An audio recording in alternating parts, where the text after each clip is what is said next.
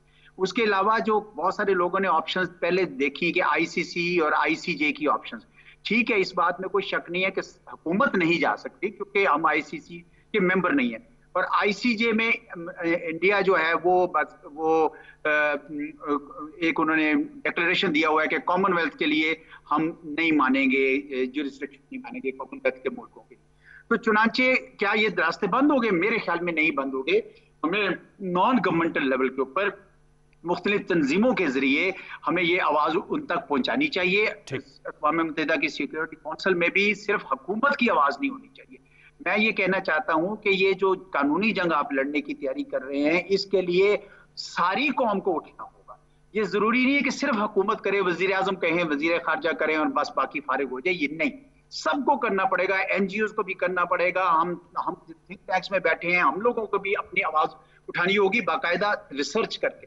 اور یہ چوتھا جو شعبہ ہے، میں اس معاملے میں آپ کو یہ کہنا چاہوں گا کہ چوتھا شعبہ یہ ہے کہ ہم جو ہندوستان کے اندر جو اس وقت ہو رہا ہے جس سے یہ کشمیر کی صورتحال جڑی ہوئی ہے، کیا ہو رہا ہے ہندوستان کے اندر؟ ہندوستان کے اندر یہ ہو رہا ہے کہ وہاں پہ ایک فاشسٹ نظریہ پنپ رہا ہے کہ ہندوستان صرف ہندوؤں کے لیے ہے، جس کا مطلب یہ ہوا کہ 30% لوگ جو مائنورٹیز ہیں وہ آپ ہندوستان میں دشمن بنا بیٹھے ہیں، اور کشمیر کو بھی آپ اسی حوالے سے دیکھ رہے ہیں کہ مسلم اکثریت ہے، اس کو ختم کیا جائے. تو یہ ایک اتنا بڑا ہندوستان کے اندر بھونچال آنے والا ہے کیونکہ وہاں پہ ماحول بہت تیزی سے بگڑ رہا ہے. اور وہ جو تھے نا جو لوگ کہتے تھے کہ سیکولرزم اینڈ پلورلزم، وہ سارے کے سارے جو ہیں پریشان ہیں کہ یہ ہندوستان کا چہرہ اب کیا سے کیا بن گیا ہے. تو یہ نہیں ہے کہ جی سارا کچھ ان کے لیے ٹھیک چل رہا ہے. میں یہ سمجھتا ہوں کہ ہندوستان کا یہ چہرہ بھی ایکسپوز کرنا چاہیے ہمیں. جہاں ہم کشمیر کی ایڈوکیسی کرتے ہیں وہاں پہ ہم یہ بھی کریں. تو یہ چاروں راستے ان پہ ہم کام کریں گے تو مجھے یقین ہے کہ کشمیری اگر سچے جذبے سے لڑیں گے تو انشاءاللہ کامیابی آپ نے تفصیل سے احاطہ کیا. جی ڈاکٹر ماریہ صاحبہ، میں آپ کی ٹیک لینا چاہوں گا. جو ایک بھارتی حکومت نے ڈاکہ ڈالا اور ایک کھلی جیل میں تبدیل کیا ہے پچھلے 2 سالوں میں، اور انتہائی انسانی حقوق کی وہاں پر پامالی بھی ہو رہی ہے، کاوشیں بھی کی گئی. ہم نے دیکھا کہ جو بھارت نواز مقبوضہ کشمیر کے رہنما ان کو دلی بلایا گیا، جیسے ابھی اعزاز صاحب بھی کہہ رہے تھے، لیکن انہوں نے بھی کہا کہ جب تک سے 5 اگست کے اقدام کو واپس نہیں کیا جائے گا اور جو قیدی ہیں کشمیر کے، جو ان 2 سالوں میں جن کو قید میں رکھا گیا ان کو نہیں رہا کیا جائے گا، بات آگے نہیں بڑھے گی. لیکن نظر تو ایسا آتا ہے کہ نریندر مودی فاشسٹ بھی ہیں اور ذرا ڈھیٹ بھی ہیں. وہ لگتا ہے کہ اس چیز کو آپ ہضم نہیں کر رہے کہ کیسے رول بیک کیا جائے، کیونکہ یہ تو ان کا ایک انتخابی وعدہ تھا جس پہ ان کو کافی بھاری اکثریت ملی. آپ کی کیا رائے اس حوالے سے؟ آج پوری مقبوضہ وادی میں ہڑتال تھی، پاکستان میں جلسے جلوس اظہار یکجہتی کی جو ہے وہ ریلیز نکالی گئیں. اس سے کام بنے گا یا مزید کرنے کے لیے اور کیا کرنا ہوگا ہمیں؟ ڈاکٹر ماریہ دیکھیں سلطان پہلی صاحب، بات جی انوار، دیکھیں پہلی بات تو یہ ہے کہ اس وقت صورتحال ہندوستان کے لیے کافی سنگین ہے. انہوں نے جو قدم اٹھا لیے ہیں یہ اب ہندوستان کے لیے ممکن نہیں کہ اس کے اوپر واپس جا سکے، کیونکہ انہوں نے قانونی طور پہ ہندوستان کی آئین کے اندر تبدیلی کی ہے، اور اس کے بعد ہندوستان کے صدر کے پاس جو اختیارات ہیں ان کو استعمال کرتے ہوئے جو کشمیری ہیں ان کا تشخص جو ہے ہمیشہ کے لیے ہندوستان کے اندر ختم کر دیا ہے. ان کو یہ چوائس دی گئی ہے کہ وہ ہندوستانی سٹیزن بن جائیں یا ہندوستانی شہریت اختیار کریں. اس کے علاوہ جو کشمیری علاقے ہیں ان کو بھی اپنے اندر ضم کر لیا. اب جہاں انہوں نے یہ صورتحال پیدا کی اس کے ساتھ ساتھ انہوں نے 2-3 چیزیں اور بھی کی جو Jammu and Kashmir reorganisation act کے تحت انہوں نے کہیں. اس کے اندر سر فہرست یہ تھی کہ وہ انہوں نے اس بات کو واضح کیا کہ ہندوستان کے اندر کیونکہ یہ ایک مسلم ریاست ہے جو اس وقت ہندوستان کے اندر موجود ہے، اس لیے اس کے اندر جو آبادی کا تناسب ہے اس کے اندر جو ہندو ہیں ان کو بھی وہاں بسایا جائے. لیکن اگر وہ اس وقت کرتے ہیں تو ظاہر ہے یہ عام طریقے سے نہیں ہوگا، اس میں بہت سارا خون خرابے کا خطرہ ہے، پاکستان سے جنگ کے خطرات بھی اس کے اندر بھی اضافہ ہوگا. یہی وجہ ہے کہ اس وقت ابھی تک جو کشمیری عوام ہے ان کو انہوں نے محکوم بنا کے رکھا ہوا ہے، ان کو جو ہے لاک ڈاؤن کی صورتحال کا سامنا ہے، کیونکہ ابھی تک نہ تو وہ ان کو ڈیٹینشن سینٹرز میں اس طرح لے کے جا سکیں جس طرح لے کے جانا چاہتے ہیں، اور نہ ہی وہ اپنے ان اقدام کو واپس لینے کے لیے تیار ہیں اور نہ ہی لے سکتے ہیں. اس لیے یہ مسئلہ اتنا آسان نہیں ہے اور اتنا آسانی سے جو ہے تبدیل نہیں ہونے والا.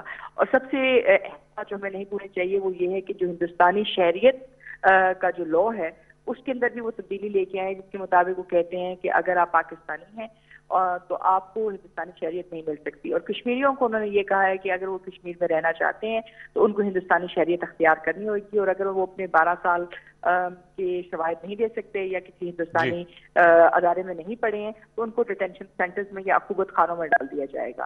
رہی بات اس کی کہ جو کشمیری ہندوستانی جیلوں میں ہیں کہ جو 2 سال سے زائد ہیں، لیکن جو قانون میں تبدیلی انہوں نے کی اس کے مطابق وہ یہ کہتے ہیں کہ جو بھی کشمیری ہندوستانی جیل کے اندر 1 سال سے زائد ہے زیادہ عرصے سے موجود ہے تو ان کے پاس صرف 1 سال تک ایک کشمیری لائر کی اجازت ہوگی، اس کے بعد اس کو ہندوستانی لائر جو ہے اس سے جو ہے رجوع کرنا پڑے گا. تو ایک لحاظ سے انہوں نے پوری جو ایڈمنسٹریٹو سسٹم ہے، قانونی سسٹم ہے، اس کو تبدیل کر دیا ہے، اور اب وہ لوگوں کو وہاں لے کے جانا چاہتے ہیں اور کشمیریوں کو بے دخل کرنا چاہتے ہیں، اور یہ ان سے ہو نہیں رہا. تو یہ آسان قدم نہیں ہے، ہمیں بہت کچھ اور کرنے کی ضرورت ہے، بالخصوص ہمارے میڈیا کے ذریعے ہمیں اپنے پریشر کو واضح طور پر آگے لے کے جانا ہوگا. آپ نے کہا ایک تو میڈیا کا دوسرا جو قانونی آپشن کی بات کی ڈاکٹر ماریہ صاحب، اعزاز صاحب نے، آپ سمجھتی ہے اس کے کوئی نتائج نکل سکتے ہیں؟ قانونی آپشن اس پہ کارگر ثابت ہو سکتی ہے؟ دیکھیں قانونی آپشن تو آپ کو استعمال کرنے ہوں گے، کیونکہ جب تک آپ قانونی آپشن استعمال نہیں کرتے آپ کشمیریوں کی شہریت کا حق جو ہے محفوظ نہیں رکھ سکتے ہیں بین الاقوامی نقطہ نظر سے. کیونکہ بین الاقوامی نقطہ نظر سے اور جس کے مطابق ہم کہتے ہیں کشمیر ایک بین الاقوامی مسئلہ ہے، اس کے تحت کشمیریوں کے جو حقوق ہیں وہ اقوام متحدہ کی قومی سلامتی کی جو ریزولوشنز ہیں اس کے اندر واضح طور پر اس کے لیے فورم کون سا موجود ہے؟ آئی سی جے تو آپ سمجھتی نہیں وہاں جو فیصلہ آتا ہے اس کی ریکومنڈیٹری نیچر ہوتی ہے، مینڈیٹری نیچر نہیں ہوتی، بائنڈنگ نہیں ہوتا؟ دیکھیں ریکومنڈیٹری نیچر ہوتی ہے کیونکہ اس وقت جو ریزولوشن 1949 کی اس کے تحت دونوں ممالک نے اس بات کے اوپر اتفاق کیا تھا کہ وہ کشمیر کے معاملے کے اوپر جو انٹرنیشنل کورٹ آف جسٹس ہے، بین الاقوامی عدالت انصاف جو ہے، اس کی جو جورسڈکشن ہے اس کو مانے گی. تو یہ بات پاکستان کے اوپر اس طرح لاگو نہیں ہوتی ہے، نہ ہندوستان پہ لاگو ہوتی ہے کہ جہاں وہ کہیں کہ اب وہ اس بات سے انحراف کریں گے. تو یہ بات آپ کی 1949 کی ریزولوشن میں واضح طور کے اوپر لکھی گئی. اب مسئلہ یہ ہے کہ یہ کیس کون لے کے جائے، یا یہ پاکستان لے کے جا سکتا ہے، کشمیری عوام لے کے جا سکتے ہیں، یا اقوام متحدہ خود یہ کیس جو ہے انٹرنیشنل کورٹ آف جسٹس میں لے کے جا سکتے ہیں. سب سے آخر میں جو عالمی عدالت انصاف ہے یہ بھی یہ فیصلہ دے سکتی ہے کیونکہ اس کے اوپر ان کی جورسڈکشن واضح طور پر موجود ہے. اب بات یہ ہے کہ آپ وہاں تک کس طرح آپ انٹرنیشنل کورٹ آف جسٹس کو متحرک کرتے ہیں، وہ آپ قانون کے ذریعے کرتے ہیں، وہ آپ میڈیا کے ذریعے کرتے ہیں، آپ لوگوں کے ذریعے کرتے ہیں، نیشنل کرائسس کے ذریعے کرتے ہیں، یہ ایک دوسرا معاملہ ہے، یا آپ لاء کرتے ہیں. لیکن یہ بات واضح ہے کہ جورسڈکشن بھی موجود ہے اور فیصلہ بھی محفوظ ہے اس نقطہ نظر سے کہ کشمیریوں کا جو حق ہے خود ارادیت اس کو محفوظ کرنا عالمی کورٹ آف جسٹس کی جو ہے بنیادی ذمہ داری ہے. اچھا میں چاہوں گا اعزاز چودھری صاحب یہ مجھے بتائے گا کہ یہ تو ایک ہمارے پاس آپشنز کی بات آ گئی، اب ذرا موجودہ جس وقت انٹرنیشنل سینیریو ہے ہم دیکھ رہے ہیں کہ افغانستان کی جو صورتحال ہے اس نے وہ فور فرنٹ پہ ہے اور انٹرنیشنل فوکس اس کا ہے. ظاہر بات ہے پاکستان بلا واسطہ طور پہ اس سے متاثر ہوگا. امریکہ، ورلڈ پاور، چائنا، دیگر جو یہاں خطے کی بڑی قوتیں ہیں یہاں پر انوالوڈ ہیں. اور کشمیر کا جو ایشو ہے وہ چاہے وہ یو این جنرل اسمبلی کا سالانہ اجلاس ہو، 5 اگست ہو، یا اور جو ہم کشمیر کی آزادی سے متعلق ڈیز مناتے ہیں، اس میں تو شد و مت سے یہ معاملہ اٹھایا جاتا ہے. ملکی سطح پہ کشمیری ڈائسپورا باہر بھی اٹھاتا ہے. کیسے اس کشمیر کے ایشو کو جو انلیگل آکوپیشن ہے جس میں 5 اگست پہ ایک نیا اینگل آیا، اس کو بیک برنر سے ہم فور فرنٹ پہ لا سکتے ہیں when the world is focused on Afghanistan and Middle East؟ اس میں کوئی شک نہیں ہے کہ عالمی اور علاقائی صورتحال اتنی تیزی سے تبدیل ہو رہی ہے. امریکہ کا چین کے ساتھ جو مسابقہ ہے، ہندوستان کو اس کے لیے تیار کرنا ہے، اور افغانستان سے امریکہ کی فوجوں کی واپسی اور اس کے نتیجے میں وہاں ہونے والی بہت ہی زیادہ خطرناک صورتحال جو ہے، اس نے ساری توجہ اپنی طرف لی ہوئی ہے. جی لیکن کشمیر کے حوالے سے یہ ہمارے لیے اور کشمیریوں کے لیے یہ بہت ہی اہم ہے کہ ہم اس کو فرنٹ برنر سے بیک برنر پر نہ جانے دیں. آج پوری قوم، جس طرح آپ نے بھی کہا، سراپا احتجاج ہے، پر میری ایک معاملے میں ذرا تھوڑی رائے مختلف ہے دوسرے تجزیہ کاروں سے. میرا اپنا یہ خیال ہے کہ مودی سرکار کے پاس کوئی چارہ نہیں ہے کہ وہ اسٹیٹ ہوڈ کو واپس نہ کرے. ان کو کرنی پڑے گی، ان کو کرنی پڑے گی، کیونکہ پورے کے پورے کشمیری، کوئی ایک کشمیری ایسا نہیں ہے جو اپنی شناخت کو ختم کرنے کو تیار ہے. تو یہ آئینی ترمیم واپس کیسے لیے جا سکے گے جیسے ڈاکٹر ماریہ کہہ رہی ہیں؟ یہ ان کا اس کے لیے اپنی مقننہ کے ساتھ اور اپنی کورٹس کے ساتھ ان کا جھگڑا کرنا پڑے گا. پاکستان نے بھی کہہ دیا ہے کہ جب تک یہ واپس نہیں ہوگا ہم آپ سے کوئی بات چیت نہیں کریں گے. ہم تو آرٹیکل 370 کو تو مانتے ہی نہیں، لیکن کشمیر اسٹیٹ ہوڈ جو تھی اس کو ختم کر کے یونین ٹیریٹریز بنانا ہمیں قبول نہیں. میرا اپنا ذاتی خیال یہ ہے کہ وقت جو ہے وہ ان کے گرد گھیرا تنگ کر دے گا، یہ واپس کر دیں گے. لیکن جو چیز واپس نہیں ہو رہی اور جو مشکل ہوگی واپس کرنی، وہ ہے ڈیموگرافک انجینئرنگ جو شروع ہو گئی. جو وہاں پہ کشمیری جو ان کی ایک ڈیموگرافک کمپوزیشن تھی وہ ساری تبدیل ہو رہی ہے. اور اب اگر آپ نے 38 لاکھ لوگوں کو وہ دے دیا ہے ڈومیسائل، تو ان کی 80 لاکھ تو کل آبادی تھی، تو آپ دیکھ رہے ہیں کہ صورتحال کتنی تیزی سے وہاں پہ تبدیل ہو رہی ہے. تو آج سے اگر 2 سال بعد یا سال بعد یا 6 مہینے بعد، خدا جانے، جب بھی یہ اسٹیٹ ہوڈ کو واپس کرتے ہیں تو وہ تو ہالوڈ آؤٹ اسٹیٹ ہوڈ ہوگی نا، کیونکہ اس کے اندر سے یہ انہوں نے کشمیر اس طرح کی تو کشمیری جو شناخت تھی وہ تو ختم ہو گئی ہوگی. تو یہ اس وقت میرا یہ خیال ہے کہ ابھی بھی وقت ہے کہ ہم اس پہ پورا دباؤ ڈالیں ہندوستان کو، اور کوشش کریں جو ہمارے دوست ممالک ہیں، باقی سب لوگ بھی. بدقسمتی سے بہت سارے علاقے کے ممالک اور دوسرے بھی وہ یہ سمجھتے ہیں کہ یہ پاکستان اور ہندوستان کا باہمی تنازع ہے اور اس پہ ہم نہ پڑیں کسی کو. اس لیے ہندوستان کو اس کا فائدہ ملتا ہے. ہندوستان نے بھی چکر دے رکھا ہے پوری انٹرنیشنل کمیونٹی کو کہ ایک طرف وہ ہمیں وہ کہتا ہے، اگر کوئی ان سے بات کرے تو کہتا ہے جناب یہ تو ہمارا 2 طرفہ معاملہ ہے، آپ بیچ میں مت آئیے. لیکن 2 طرفہ طور پر تو وہ بات چیت بھی نہیں کرتا سنجیدگی کے ساتھ. تو اس لحاظ سے یہ ہمارے لیے مشکل ضرور ہے، اس میں کوئی شک نہیں ہے. پر میرا یہ خیال ہے کہ ہندوستان جو ہے وہ جیسے جیسے ان کے اپنے اندر ہیٹ بڑھے گی، ان کو یہ اسٹیٹ ہوڈ کم از کم واپس کرنی پڑے گی. میں اس کا ڈیموگرافکس کا نہیں کہہ سکتا، کیونکہ وہ بہت بڑی اور کاری ضرب جو ہے وہ لگی ہے، اور اس سے کشمیر کے اندر بھی بڑی کشیدگی پھیل جائے گی. جی ڈاکٹر ماریہ، آپ کیا کہیں گے اس حوالے سے جو انٹرنیشنل سینیریو ہے اس میں امریکہ، ظاہر بات ہے ہم نے دیکھا پہلے بھی پرائم منسٹر عمران خان صاحب نے ان کے سابق صدر ڈونلڈ ٹرمپ سے کوشش کی کہ وہ اس میں کردار ادا کریں، انہوں نے بھی حامی بھر لی. اب تو president Joe Biden, U S president کا سارا فوکس تو انخلا پہ ہے. 31 اگست ڈیڈ لائن ہے، اس کے بعد کی جو صورتحال بنتی ہے افغانستان کی. تو آپ کیا کہیں گی کس طرح ہم کشمیر کی ایشو کو الائیو رکھ سکتے ہیں، کیونکہ پاکستان اور خود پرائم منسٹر صاحب کہتے ہیں کہ وہ سفیر اور وکیل کے طور پہ مقدمہ لڑتے رہیں گے کشمیر کا. دیکھیں انواز، پہلی بات تو یہ ہے کہ 2-3 چیزوں کے بارے میں ہمیں کچھ زمینی طور کے اوپر ہمارے حقائق جو ہے نا ابھی تک واپس سینٹر نہیں ہوئے. پہلی بات جیسے میں نے کہا کہ ہندوستان اور امریکہ کے مابین جو ہے ایک معروضی معاہدہ موجود ہے، اس کے تحت وہ دونوں ایک دوسرے کے لیے لازم و ملزوم بن گئے، تو اس لیے امریکہ سے کوئی امپارشل اسٹیٹمنٹ کشمیر پہ لینا بہت مشکل ہے۔ اب آ جاتے ہیں دوسری بات آ جاتی ہے کہ دوسری جو دنیا ہے، جو باقی دنیا ہے، اس کو آپ کیسے جو ہے مورل کانشیس کی بنیاد کے اوپر یا بین الاقوامی کی بنیاد کے اوپر وہاں توجہ لے کے جائیں۔